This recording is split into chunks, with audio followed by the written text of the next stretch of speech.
Good evening and good morning. My name is Bert Hoffman. I'm the director of the East Asian Institute, and I'm delighted to welcome all of you to this distinguished public lecture. Particularly proud and pleased and honored to welcome Professor Kyung-wha, distinguished professor emeritus at the Ewha Women's University and former Minister of Foreign Affairs of the Republic of Korea. The topic of today is very close to our heart at the East Asian Institute, the Republic of Korea and ASEAN partnership and in its fourth decade today. The reason why we feel that this is important for the East Asian Institute, one reason is that we have just set up a Korea center at the East Asian Institute, so we are increasing our focus on the Korean Peninsula and the partnership between Korea and ASEAN, and in particular, of course, Singapore has been of great interest to us. The speaker of today could not be more suitable for the topic.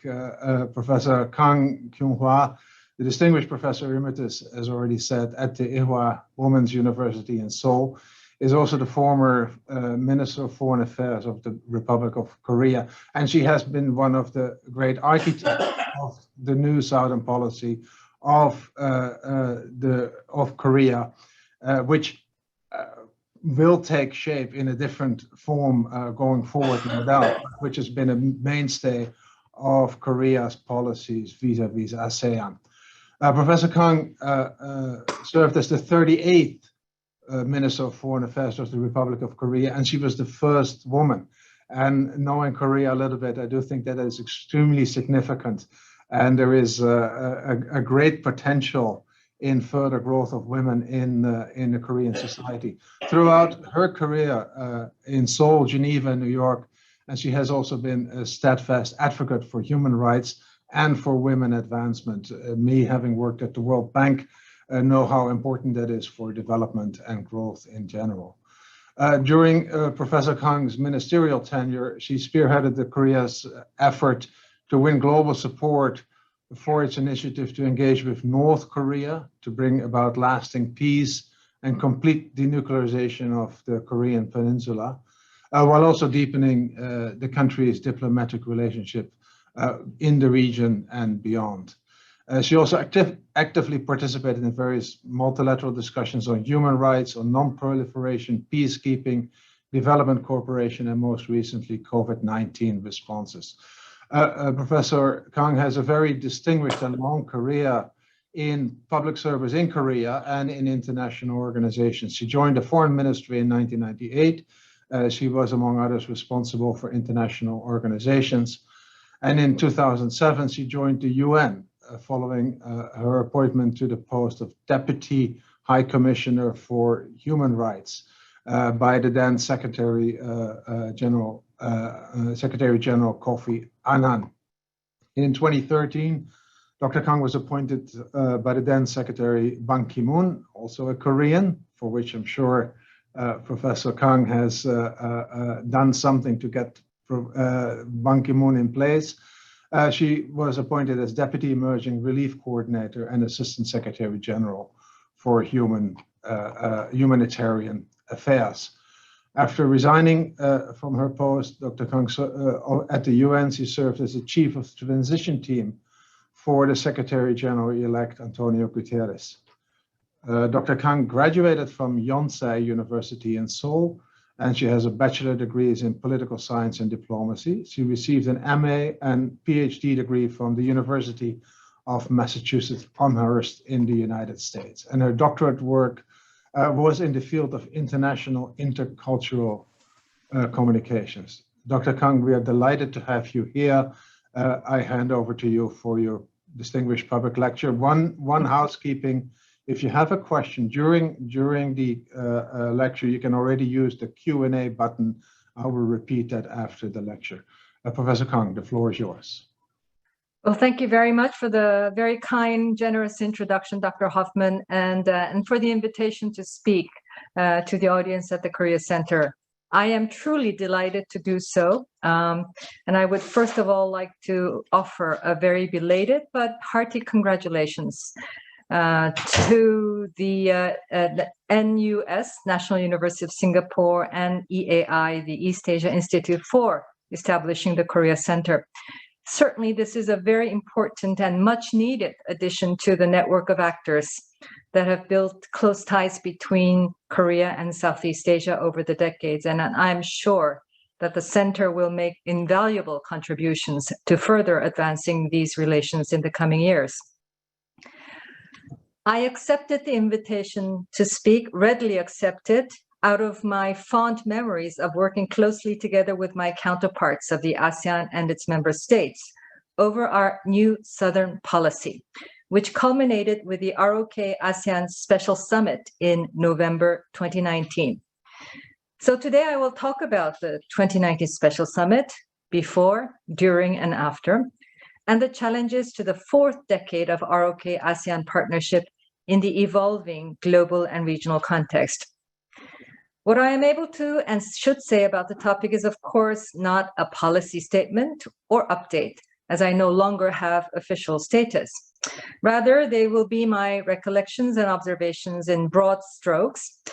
I've been out of government for a year and a half and not plugged into the current developments around the new Southern policy.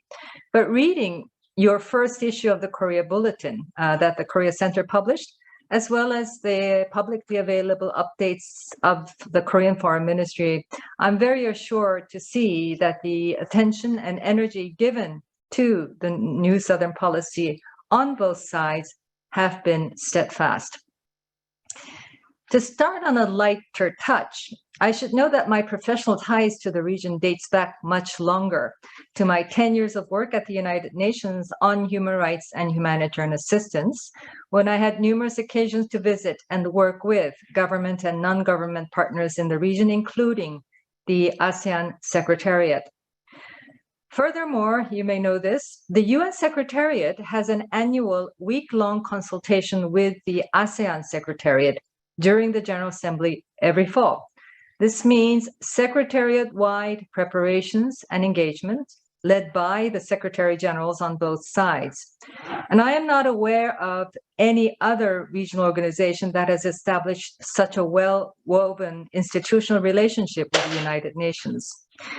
The consultations could get too mechanic at times, but I was very impressed with the deep commitment of many of my counterparts in the ASEAN Secretariat.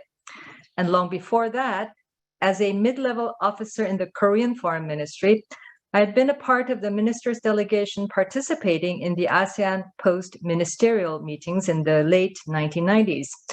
What I recall most vividly from those years is the hurried preparations for the talent show after the meetings. And I have to say that our boss usually lacked the spirit of fun, and it was very stressful to get him prepared to put up an entertaining performance. So we were all very happy to see that the talent show closed down some years later.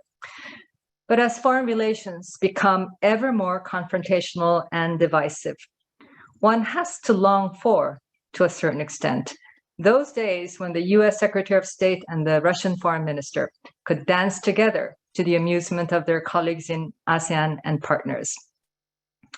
I was also very envious that the long-serving ASEAN foreign ministers mingled like old friends, which indeed they were, having worked together for many years, whereas our minister was typically there for the first time, or the second at best. So for me, as Foreign Minister of Korea, to be able to take part in the ASEAN post-ministerial meetings and the ARF 4 years straight was a particular source of much personal as well as professional gratification. On a more serious note, at the ARF in 2000, the first foreign ministers meeting between South and North Korea took place, and I was there in the meeting as part of the ministers' delegation. In substance, the meeting didn't produce much, but it did feel like being there at a historical moment, and I was very appreciative of the ARF for having provided the opportunity. And ever since then, the ARF has received particular attention from the Korean press. So in 2017, at my first ARF, when the DPRK foreign minister showed up at the welcoming reception, at a time of continued North Korean missiles provocations. I just walked up to him to urge him to stop the provocations and respond to our call for dialogue, and he seemed a bit taken aback. The following year, in 2018, I requested a bilateral meeting with him, but the reply was that they do not discuss inter-Korean relations in the international arena, and it was clear he was avoiding me. So I tried to stage a casual run-in to him on our walk to dinner from the reception. That wasn't difficult, but catching the moment on camera was. But we were successful, and the next day newspapers in Seoul showed the South and North Korean foreign ministers walking together, seemingly having a serious conversation. It is not by accident that North Korea is a member of the ARF. ASEAN countries have maintained diplomatic ties with the DPRK, though ties with Malaysia were severed early last year. It is also not a coincidence that the two US DPRK summits were hosted by two ASEAN countries, Singapore and Vietnam. ASEAN is familiar territory to the DPRK and the likely choice of venue when it is ready again to engage with the outside world. The likely choice, perhaps most likely, will be an ASEAN country. Now back to the more recent years. In preparing for today's lecture, I dug deeper into the evolution of the RoK-ASEAN partnership over the past 3 decades. Indeed, in the lead up to the special summit in November 2019, we produced a collection of articles by Korean diplomats and researchers who were there at particular moments in the shaping of the RoK-ASEAN relations, beginning with the exchange of letters to establish a partial dialogue relationship in 1989, up to the exceptional agreement to hold the 3rd special summit in 2019. In fact, I provided the introduction to the volume and leafed through the articles at the time. And this time, I read them more carefully, and I was really impressed by the deep affection and commitment that the RoK foreign policy professionals have had for ASEAN and its member states. I was also struck that the 30-year trajectory is a straight line of upward progress, with no major setback due to causes internal to the relationship.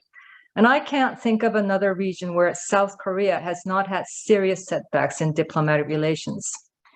Indeed, the fast growth of close ties between South Korea and the countries of Southeast Asia and ASEAN is unprecedented in recent history. There have been crises for sure, but they were then turned into opportunities to further institutionalize the relationship. A good example is the ASEAN financial crisis of 1997, that started in Southeast and spread to Northeast Asia and triggered the momentum among ASEAN plus 3 countries, the APT, to create institutions to safeguard financial stability in the region, namely the Chiang Mai Initiative, later the Chiang Mai Initiative Multilateralization for Currency Swaps, and the AMRO, the ASEAN plus 3 Macroeconomic Research Office for Economic Surveillance, CMIM support, and technical assistance to governments in the region. Furthermore, the APT served as the platform for the start of the trilateral summit among Korea, China, and Japan, first informally in 1999, then formally in 2002 in the margins of the APT. The first summit away from the APT was held in 2008 in Fukuoka, Japan, and since then, 8 rounds of the summits have been held. RoK has been a keen promoter of the trilateral cooperation and hosts the Trilateral Secretariat, staffed by officials from the 3 countries. But while the RoK-ASEAN relationship has progressed by leaps and bounds, it has been an uphill struggle to achieve any advances in the RoK-China-Japan framework. The commitment to hold summit-level meetings every 2 years has been noted more in the breach than in the keeping. The fact is, the negative legacies of history still casts a long shadow in Northeast Asia, and the negotiations on the trilateral summit statements often get bogged down on language over history. And so, with the immediate neighbors being, if I may put it, too close for comfort, South Korea has had to be even more vigorous in reaching out to the Southeast. Still, successive governments of South Korea have floated various initiatives for Northeast Asia cooperation, but none really got off the ground. And most recently, given the pandemic experience, we launched an initiative for institutional cooperation among Northeast Asian countries in public health security. And while other countries of the region have responded positively, North Korea remains unresponsive even after the recent change of course from a "we don't have any cases" position to the acknowledgement, finally, of the spread of the virus within its borders. In short, the RoK's diplomatic endeavors on regional cooperation began, evolved, and continues to mature with ASEAN at the center.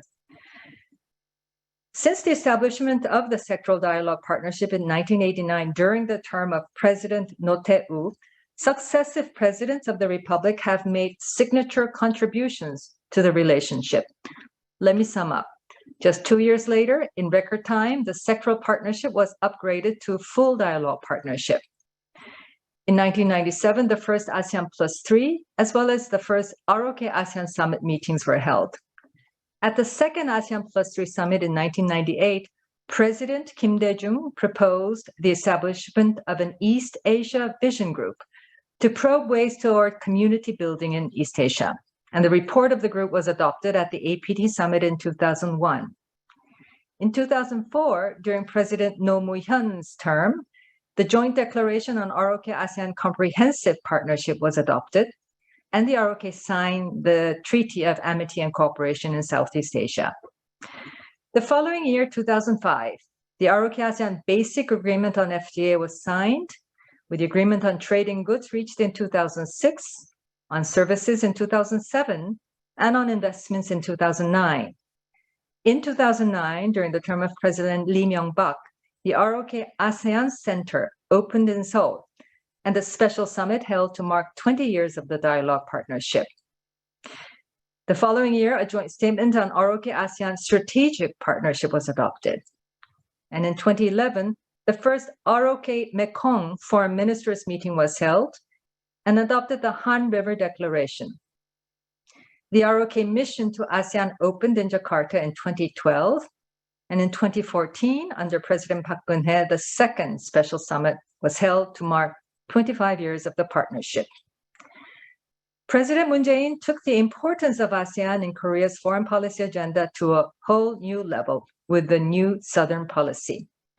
His commitment to elevating the relationship on an equal footing with the country's relations with the four big neighbors, namely the US, Japan, China, and Russia, was real and not just rhetoric. So upon taking office, he demonstrated his intent by sending a special envoy to the region, a first in the annals of Korea's diplomatic initiatives.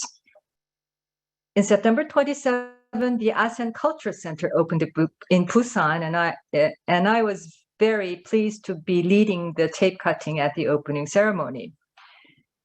And while touring Southeast Asia later in the year, President Moon formally announced the new Southern policy based on the three pillars of people, prosperity, and peace, and proposed a special summit in 2019 to mark 30 years of the dialogue partnership.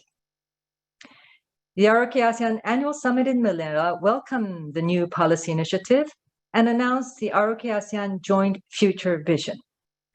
President Moon then went on to fulfill his promise to visit all 10 countries of ASEAN, the first RoK president to do so, prior to the third special summit and the first RoK-Mekong Summit in November 2019. And to promote and oversee progress in the rollout of the policy, a presidential commission was created. And in the foreign ministry, under my supervision, the work of ASEAN was elevated with the creation of an ASEAN Bureau at headquarters and the upgrading of the RoK mission to the ASEAN in Jakarta. Even though the ASEAN leaders appreciated the RoK's stronger commitment to ASEAN with the new Southern policy, President Moon's wish to hold a special summit to mark the 30 years anniversary of the partnership was not easily granted. Some ASEAN countries were reluctant to give us another special summit only 5 years after the second one marking the 25th anniversary. ASEAN partners wanted firm confirmation that the special summit would not just be a commemorative event, but would deliver concrete outcomes that would upgrade the RoK's engagement in ASEAN. In the end, they were indeed convinced by the rich content of the new Southern policy, which were shaped through intense consultations among the related ministries at the Presidential Commission and with the partner countries. And so they agreed to the holding of the third special summit, which in fact is the only third special summit the ASEAN has had with a dialogue partner. In the event, the special summit would be the biggest international gathering hosted by the government of President Moon. And to ensure that the summit would be a success in form and substance, an all-of-government preparatory committee, which I chaired, and the planning group under my guidance was formed. Consultations continued at the SOM level with the 10 ASEAN members to finalize the dates, agenda, and outcomes of the special summit, as well as the first RoK-Mekong Summit. President Moon himself spelled out his ambitions for the summit during his visits to the ASEAN countries. In particular, during his visit to Laos in September, he outlined his vision for the development of the Mekong countries based on Korea's experience of the miracle on the Han. In the event, the special summit adopted the RoK-ASEAN Joint Vision Statement, People-Centered Community of Peace and Prosperity, to guide the strategic partnership between Korea and ASEAN. The co-chairman's statement summarizing the discussions outlined concrete cooperation projects and results along the three sectors of the ASEAN community: peace and security, economy, and social and culture. The RoK-Mekong Declaration outlined the direction of future cooperation in priority areas such as culture and tourism, human resources, rural development, infrastructure, ICT, environment, and non-traditional security issues.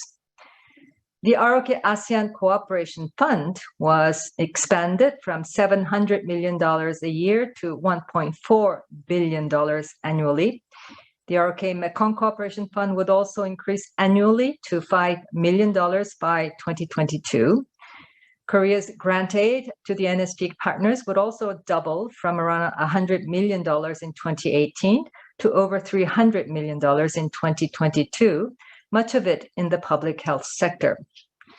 And at a working lunch, the ASEAN leaders reiterated their support for President Moon's approach to North Korea and gave very frank and thoughtful advice. There were some telling moments during the summit event. Let me share a few with you. At the second session, Prime Minister Lee Hsien-loong of Singapore expressed his welcome and support for President Moon's NSP, using the acronym of the policy, as did Prime Minister of Laos. And to hear the ASEAN leaders referring to it by its acronym, we now knew that the policy was taking off. At one of the side events, President Moon and three Mekong leaders participated in the groundbreaking of the Eco Delta Smart City, a signature project of Busan in green urban development. After the tape cutting, the four leaders toured the exhibition of the high-tech green infrastructure of the city. And as the three Mekong leaders were chatting among themselves in amazement, like little boys on a school outing, I remember envying their informality and conviviality. And I am sure President Moon must also have wished he has such brotherly neighbors. Post-summit, after all the guests have departed, I made a reporting to the cabinet about the outcome of the two summits. President Moon said he was very gratified with all aspects of the summits, the protocol, the logistics, the discussions, the outcomes, and the 9 bilats on the side. He couldn't ask for more. It was the first time I heard him give such an unconditional approval, and it made the months of hard work well worth the effort.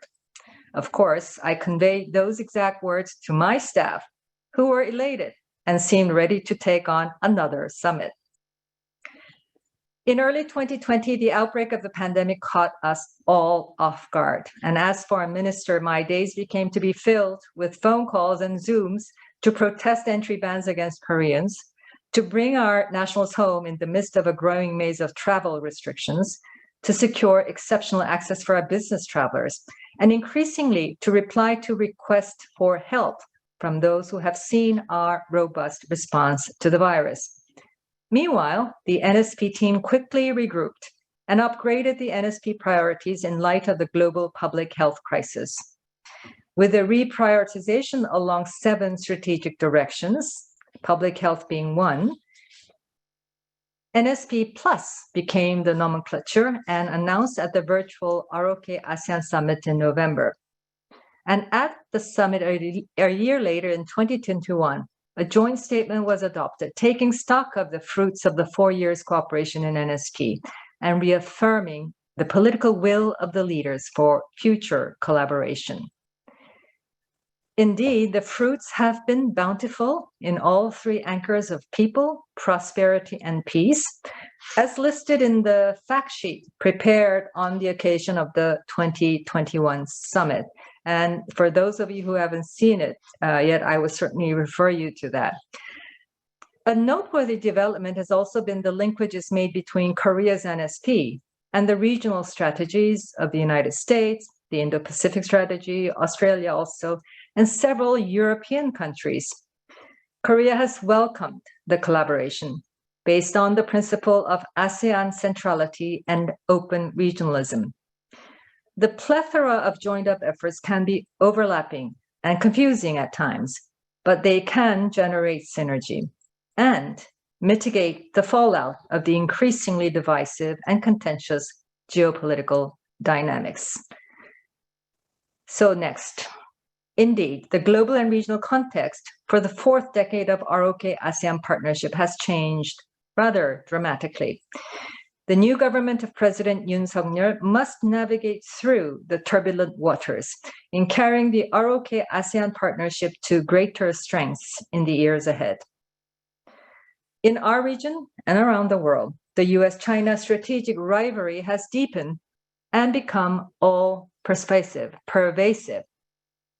Korea and many small and medium powers, especially those with big economic stakes in China, have painstakingly avoided taking sides in the US-China competition.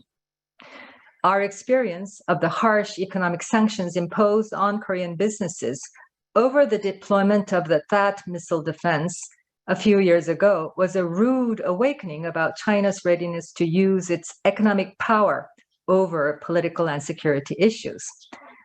The silver lining in this experience was that many Korean businesses in China packed up and left for Southeast Asia and invested and set up shop there. I see a similar pattern emerging, although on a much larger scale, as companies are moving production facilities to Southeast Asia. Vietnam, I think, is particularly noteworthy, away from China in response to the global supply chain disruptions caused by the US-China trade war and the pandemic. Each country tries to find the right positioning on a whole spectrum of issues that divide the big powers, and they must amplify the leverage that they have, whether it's technological, political, or cultural, and shore up their position in close collaboration with like-minded others. In the Indo-Pacific, in the Asia-Pacific, in Southeast Asia, ASEAN centrality is crucial in this regard.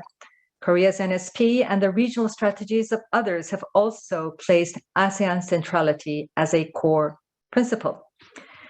Equally important is ASEAN unity, without which ASEAN centrality seems to rest on shaky grounds. And that unity has been challenged over the years in the clash with China in the South China Sea. And last year, it was dealt a serious blow by the crushing of democratic governance in Myanmar. ASEAN intervention in Myanmar has so far not produced meaningful results. The military rulers there are dug in, while peaceful protesters have turned into armed militias. Meanwhile, the world has moved on to other crises, first Afghanistan and now the war in Ukraine. The Russian invasion of Ukraine has shattered the fundamental norms of peace and security that have kept small powers safe from the might of bigger powers. That is, that disputes must be settled peacefully and that the use of force is prohibited unless in self-defense. In Ukraine, Russia, a permanent member of the Security Council, charged with a solemn duty to ensure that norms are upheld, massively violated the norm and vetoed the Security Council action to punish it for doing so. This absurdity is the epitome of the dysfunction of the Security Council, prompting pessimistic observers to spell the end of the Security Council, taking the whole of the UN system down with it. That's probably not going to happen, and many parts of the UN system continue to do much needed work for the peoples around the world. But for Ukraine, the consequence of Security Council inaction has been a terrible war that has already dragged on for 4 months, with the end nowhere in sight. Furthermore, Russia's threat to use nuclear weapons in Ukraine has shaken the non-proliferation regime and brazenly broke the promise of security guarantee given to Ukraine at independence for giving up its nuclear arsenal.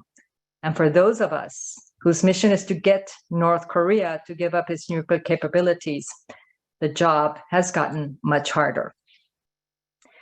The war in Ukraine has deepened the US-China strategic rivalry as well. At the beginning of the war, there were some wishful Western thinking that China would rein in Russia. In reality, China has steadfastly refused to denounce the Russian aggression and take part in the Western sanctions. How the war in Ukraine evolves and ends will have far-reaching ramifications for peace and security in Europe and around the world. And the ensuing debate should not be dominated by the big powers, and small and medium powers need to pool their wisdom and concerns to secure the policy space to register their interest. And in this regard, the informal RoK-ASEAN Defense Ministers meeting in November last year is all the more welcome, and I believe it should promptly be made formal and regular. With big powers thus at odds, it is easy for small and medium powers to feel insecure and helpless. But of course, no country can afford to be resigned to such defeatism. Rather, they should find strengths in their own strengths, as well as in closer regional cooperation. Korea's NSP has taken the RoK-ASEAN partnership to a new level, which provides an effective framework to deal together with the growing challenges. The global trajectory is sobering, but this is all the more the impetus for the RoK-ASEAN partnership to become closer, stronger in the coming years. To conclude, looking back upon the 5 years of President Moon's term, I can say with confidence that the NSP has been our most successful and fruitful foreign policy initiative.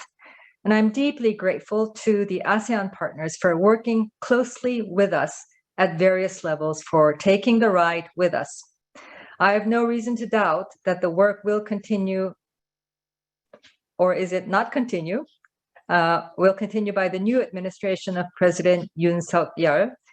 Indeed, early indications, as far as I could see, are that the NSP will be built upon and expanded, though perhaps with new names and priorities. For as we noted when embarking upon the NSP with ASEAN, it is by necessity, not by choice, that ASEAN and its member states are South Korea's close, like-minded neighbors and friends, with no other motive than for our peoples to prosper together in peace. On a final note, I'm not surprised that the Korea Center, the first dedicated research capacity on the Korean Peninsula affairs in Southeast Asia, has been established in Singapore. As I often noted during my time at the UN, seeking commitments of one kind or another from member states, Singapore tends to undercommit but over-deliver. And I mean that sincerely as a compliment. So like its host country and university, I have every expectation that the Korea Center will over-deliver and become Southeast Asia's center of excellence on knowledge and policy advice about Korean Peninsula affairs. Thank you very much. Thank you so much, Professor Kang. This was a wonderful and delightful recollection of the build-up of the Korea-ASEAN relationship, but also a very hard-nosed and insightful analysis of where we are currently in geopolitics.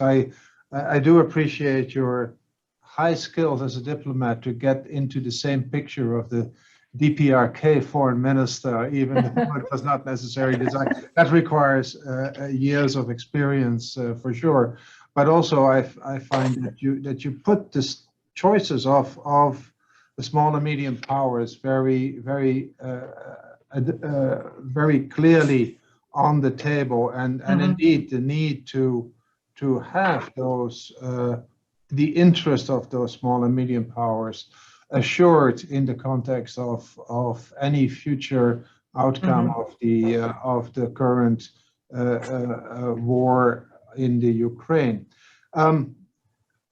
We have a number of questions already. If you'd like to ask a question, please use the Q&A button, and a number of you already have. And let us kick off with a question that in a way you have already answered, but maybe we can revisit that. Mr. or Mrs. YH asked the question: in your view, is the new Yoon administration likely to continue the new Southern policy and place ASEAN on equal footing as RoK's four key relationships? And let me just rephrase, because you can't speak for the Yoon government, but in your assessment, how should that relationship evolve in the coming years? Well, I certainly hope that would be the case. The language might differ, the messaging might differ, but I think the substance of it, as I said, it is by necessity that this relationship has only to become stronger. The 30-year trajectory, it was extraordinary to see that it was really a straight progress upwards. And the New Southern policy has certainly taken that to another level. So I don't see anything in terms of the internal dynamics of the relationship that could take it back. Certainly the external circumstances are much more complicated, but I turn that around and say, because of that, this relationship, to the benefit of both sides, needs to be made stronger. I don't know the internal, the current administration's thinking on this. I'm sure they're taking stock, seeing what has been done and what can be done. But in the end, I really believe that it's in the self-interest of my country to keep the track, to keep the course, to stay the course on this with the ASEAN countries. Thank you. There's a number of questions coming on North Korea, and I will come to that. But I would like to first deepen the line of questioning on the ASEAN relationship. And one of an intriguing question comes from Young-wook Ryu, who is assistant professor at the Lee Kuan Yew School right next door from us. And he asked if Korea plans to develop a closer relationship with ASEAN, in the end, they should be prepared to take a stance on a number of issues that are between ASEAN and other powers, and more specifically China in the South China Sea. And so the question is, what specific security role can Korea play in the South China Sea? And do you think that Korea is ready to take this on? I think Korea's position on South China Sea has been a simple and a principled one. I mean, we regard the freedom of navigation and flight. This is a very important area for our economic welfare, with so much trade moving in and out of that area. So we have a standard position on this, which is very much aligned with the positions of the United States and Southeast Asian countries. I see the Southeast Asian countries a bit divided, not necessarily a unitary position on this issue. It's the other way around. The stronger that unity is, the easier it is for other countries to reinforce that position. Security issues, I think, security is about geopolitics. Where you are is destiny, and you can't get out of the context. We have our security issues. Basically the challenge from North Korea. We don't ask ASEAN to fall completely on our side on that issue, because it's the immediacy of that threat is perhaps not as keenly felt by others who are not in this region. So I think on the security issue, yes, there has to be closer collaboration. The defense ministers meeting is a wonderful new start, but to expect the position to be the same as yours, I think security positions are made out of the geopolitical context, the geopolitical geography that you're sitting in, can't be the same for everybody. And I think one should respect that. So yes, I think we will speak as a matter of principle, but to speak in the same line on the security concerns that Southeast Asian countries have, from the Republic of Korea, who sits in a very different geopolitical, immediate geopolitical context, I don't think is unrealistic. We don't expect that from Southeast Asia. Southeast Asia is neutral when it comes to inter-Korean relations, and we respect that. And I think it's useful in many cases. Okay, you already hinted at that ASEAN unity is quite central to the relationship.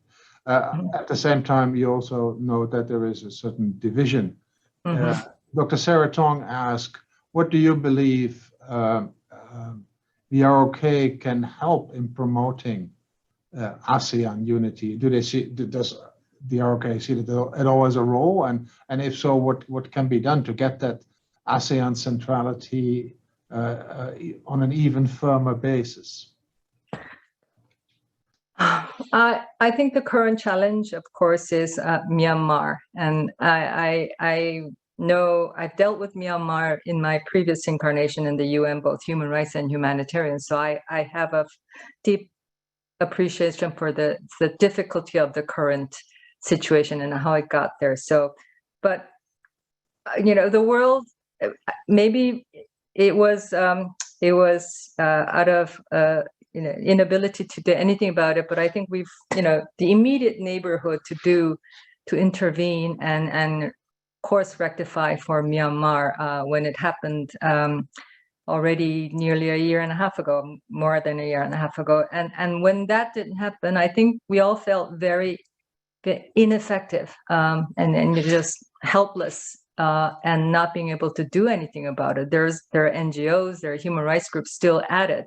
But as governments, I think we've all felt, if ASEAN can't do anything about this, what can we do?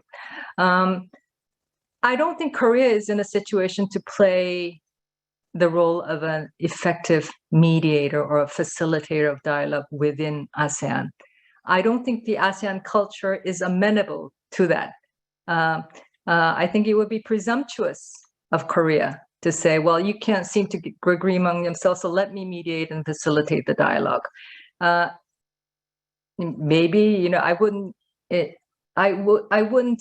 put Korea in that kind of a situation unless it is welcome. I don't think it's going to be welcome.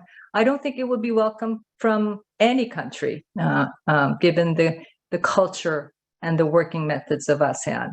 But we would certainly encourage the greater movement toward unity. As far as I understand the way the ASEAN works, it's ASEAN first, the ASEAN centrality, and the rest can come in. And I respect that. We respect that. Sorry, I was on mute. I appreciate your answer. Now, this is a question, well, inspired by Huang Chaoyang of the Ministry of Foreign Affairs in Taiwan. But I'd like to generalize his question because Taiwan has also basically a new Southern strategy. Japan has an ASEAN strategy. Even the European Union is now coming with a ASEAN strategy. Is that competition or is that complementarity with the Korean New Southern policy? Do you see, did Korea ever see it as a competition, or is it more complementary? And if it is complementary, what can be done together? Well, in fact, perhaps not Japan and not Taiwan, but the US, Australia, several countries in Europe have approached us with their ASEAN policy, saying, let's do things together. And there have been many real concrete projects. And I was reading the list of things that are being done with the US, for example, from their Indo-Pacific strategy, our New Southern policy, but given a concrete situation in a concrete country, what can we do? And there are very, very concrete examples. I forget most of them, but for example, the U.S. and our Southern NSP under that rubric, we're working with, I forget which country, but in a Southeast an ASEAN country on cancer cell research, right? So it gets very, very specific. It gets very concrete, and I think that's good. It all in the end benefits the people of the ASEAN countries. But as I also noted in my opening, it's some overlaps. We lose sight of which is where among this plethora of initiatives, and it can be very confusing. But on balance, I have to say they're complementary, they're synergistic, and if it advances the welfare of the people in the countries, I think it's good. Thank you. Let's start thinking about North Korea. And Dr. Lam Peng-ar, who is the head of the Korea Center, has a very interesting question in that respect. In your view, you already mentioned the summits taking place in ASEAN countries, and for good reason, if you want. But is there more that ASEAN states can do to to create peace and stability and prosperity in the Korean Peninsula, beyond summits, beyond ADMM, beyond all the other acronyms that we have? What do you think could be concrete steps that ASEAN countries can take? And mind you, most of them have actually a diplomatic relationship with both Koreas. Yes. Well, I think North Korea will talk when it's ready to talk. And since Hanoi, it hasn't been. The pandemic has made it even more insular and closed door. But at some point, it will be ready to talk. And I think, the ASEAN countries utilizing the North Korean missions in the embassies in your countries, as well as your presences in Pyongyang, although they pretty much have all pulled out during the pandemic. These are important links. They may not be doing anything, but when the time comes, they are crucial links to getting dialogue restarted with North Korea. And not many countries have that. ASEAN countries have that. A couple of Nordic countries have that. Sweden has that and uses it to very good results. It may not be always active, but for that day when it will be active, you constantly need to nurture that presence in your country. The center, I think, probably has a role to play there. If the officials feel uncomfortable, dealing with the government level, the center would be a good place for the North Korean foreign policy professionals or even academicians to come and engage. So, for that reason, I think the center, the opening of the center is also a valuable development. We do take pride in having support from both the South Korean embassy and the North Korean embassy in Singapore for our center. Following up on the North Korea issue, and again, Dr. Kyung-wha has a question on that. In your opinion, I mean, you were deeply engaged, of course, in the moonshine policy, but it did not succeed in the end. And there was lots of openings, lots of also the summits, lots of reaching out, but in the end, it did not succeed in if you want, changing the course of North Korea in terms of denuclearization. On reflection, do you think that why do you think it didn't change, or do you see the positives on the balance sheet of that policy that we don't see? Well, clearly, the immediate cause is the failure of the Hanoi Summit to produce an agreement that spelled out in more concrete terms the Singapore agreement, which was just a statement of 4 basic principles. Hanoi, I think, of course, we were crushed that didn't produce further steps in denuclearization. I can't share with you the full details of why it didn't work, based upon the briefing that we got from our U.S. counterpart, Mr. Steve Biegun. But I think the North Koreans didn't come with a plan B. And when their plan A was not acceptable, Mr. Trump wanted more, plan A plus something more, and they just weren't ready to offer more. There was the domestic political context behind Mr. Trump as well, and many think that had a role to play with it. But whatever the reason, the talk broke down, and the North Korean leader went back home completely humiliated, because he had built up the expectation that he would come back with something really would be good for the country. So that's the failure. I think so we are many steps behind. We went back many steps on denuclearization. We have still on record, for what it's worth, still his own word in his own voice of North Korea's complete denuclearization.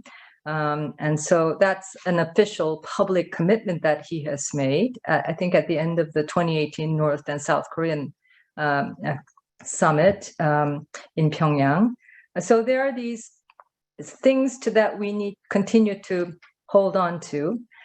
Another element that is not well known is and has been very instrumental in keeping things cool on the Korean Peninsula is the South North Korean military agreement that was a subsidiary to the summit agreement, basically saying that the two sides will refrain from any acts along the DMZ, in air, in the near sea, that could trigger an accident. So no training, which involves shooting within a certain distance from the DMZ, within a certain parameter of the airspace.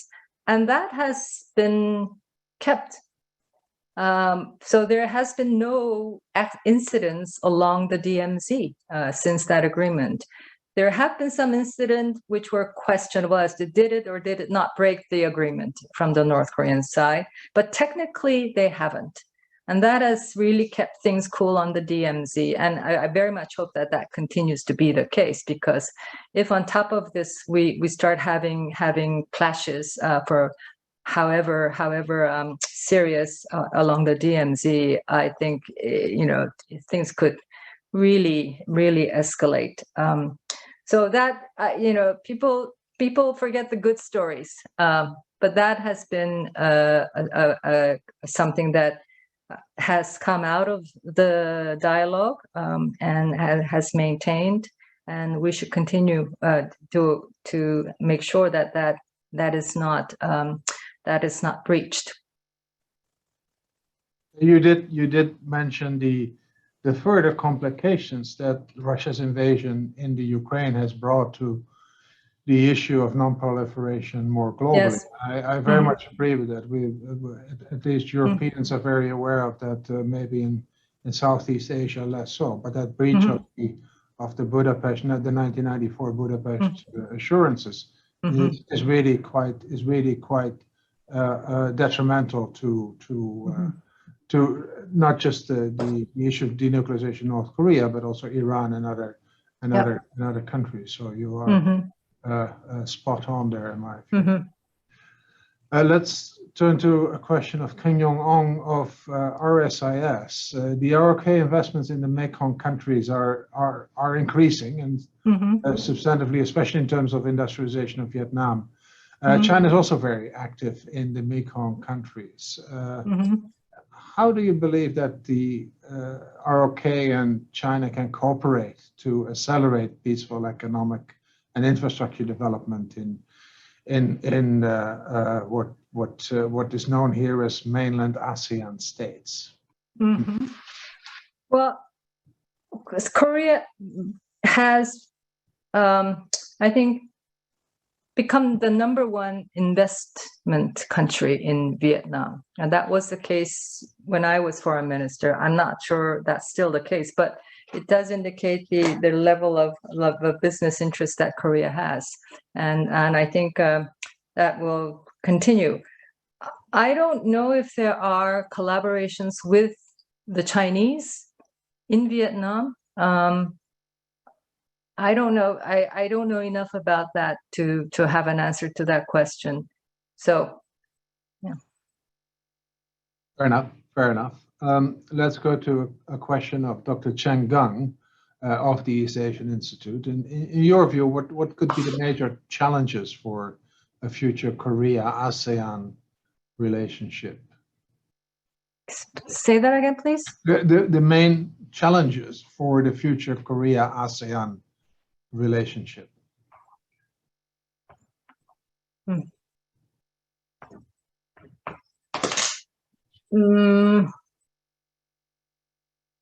I think electoral democracies have a way of changing tunes in foreign policy as well. I think, as you see in my country, we've changed government from one party to another, and that means lots are going to change. Other countries are also going through elections, and that can result in a government that has a very different set of ideas. But as far as Korea is concerned, I think after everything is said and done and analyzed, it can only, the new government, I think, will come to see that this is where our ongoing diplomatic, foreign policy, economic investment has to be. For Korea, but the ASEAN countries internally, with the change of government, how will ASEAN's response to this initiative?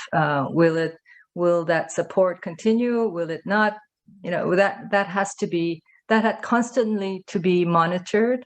And if it goes the other way for Korea, an intense engagement to make sure that it doesn't fall off the track.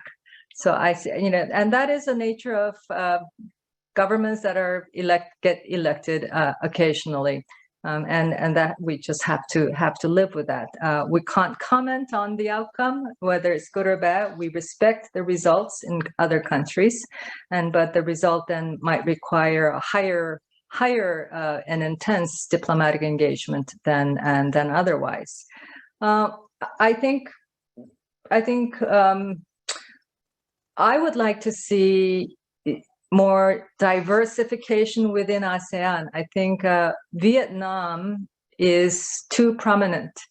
I think that is it may be good for Vietnam and Korea, but I think for Korea and ASEAN, it has to be more spread out. And there's a reason why Vietnam is so prominent, because the business people see the best interest there, and the lack of infrastructure, lack of regulations, lack of guarantees in other countries is probably not why Korean businesses will not go there. So for the government, this is already being done, to work with the government to establish the legal framework and the infrastructure so as to be favorable, inviting to Korean investments and businesses. So in a way, I'm saying the disparity within ASEAN, and I think ASEAN also see this as a huge challenge, the gap between the developed parts of the region and the not developed parts of the region. And our NSP very much wants to address that gap as we deal with the individual countries. If you allow, we're bombarding you with questions, but would you allow us another 2 questions? Please. Yeah, and I have to say, and it reflects so positively on your experience and depth of knowledge, because everybody wants to know what you would think for the next government. Now, I'm not going to ask that, but there were 2 questions, one from Stephanie Kam and one from Ti-ha Huang of the ISEAS Yusuf Isaac Institute on the future policies. And the UN administration has announced that they would make a new Indo-Pacific strategy. And that would include ASEAN, but it would also include relationship with China. In your view, what would you advise on how that Indo-Pacific strategy would be most beneficial for peaceful relationships in East Asia? Well, we'll see how it pans out. I think the Indo-Pacific concept has something that's sort of, Japan, the US, and we've tried to accommodate that already within our strategy. We haven't exactly spelled out a strategy of our own, but as I said, we try to make the linkage between our NSP and the U.S. Indo-Pacific strategy. So far we've tried to put it on the same platform and see where we match. Largely in terms of economic and financial terms. I do sense that the current government is going to make a more robust, more comprehensive thing out of the Indo-Pacific strategy that is being devised. And if that includes the ASEAN, I certainly hope it includes in a way that fully encompasses all that has been accomplished under the NSP. Even if it does come under the Indo-Pacific strategy, it doesn't automatically mean that, therefore, the NSP will somehow shrink and become smaller. And I would certainly hope that that is not the case, and the fullness of the NSP so far is fully reflected in that. Yeah, that's as much as I can say. All right, fair enough. So in reading your CV, I was quite struck with your doctorate work in the field of intercultural communications. And this is the last question. It's apart from me, because my wife is a filmmaker, but also from anybody who opens up Netflix in Singapore will see that the top 10 will be only Korean products. So Dr. Lampang, our ask your assessment in South Korea's public diplomacy. How does soft power play a role, and is that actually actively part of the policy, or is it just a very nice byproduct of the huge success of Korea's cultural products? I am of the view, and there will be others in government who think differently, but in my view, I say let them be. They're doing great work, and they're being embraced by the world. Let them be. Be thankful that they've hugely enhanced the Korean brand. Government role is to support them, not get in their way. Don't try to manage them, and I think we pretty much stay that course. Of course, they're automatically our public diplomacy tool. We don't even, the government doesn't even have to try anything. They are already our best public diplomacy tools.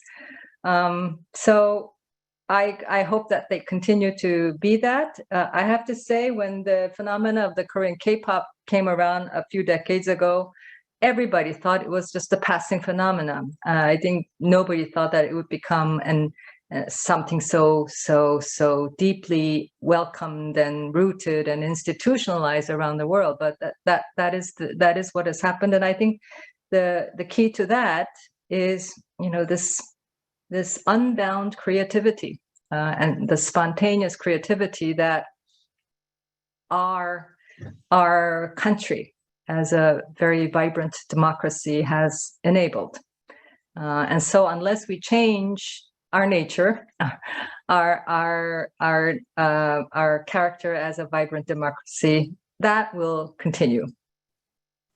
Well, thank you. That is a wonderful answer, and I have to say, your lecture and your deep engagement with the questions that were asked to you has added to Korea's further soft power, at least for everybody online. So we'd like to thank you so much. We were very honored and pleased to have you, and you've given us a wonderful lecture and great insights into the sometimes difficult choices that Korea and ASEAN have to make in today's world. So thank you. Kamsahamnida. Thank you very much, Professor Hoffman. It's been really my pleasure to join you for this session. Thank you. I hope to come and visit the center in person one of these days. And that would be wonderful as well. We would very much welcome you here. Thank you so much. Thank you very much. And thanks everybody for joining us this afternoon. It was a great discussion. Thank you. Thank you. Bye.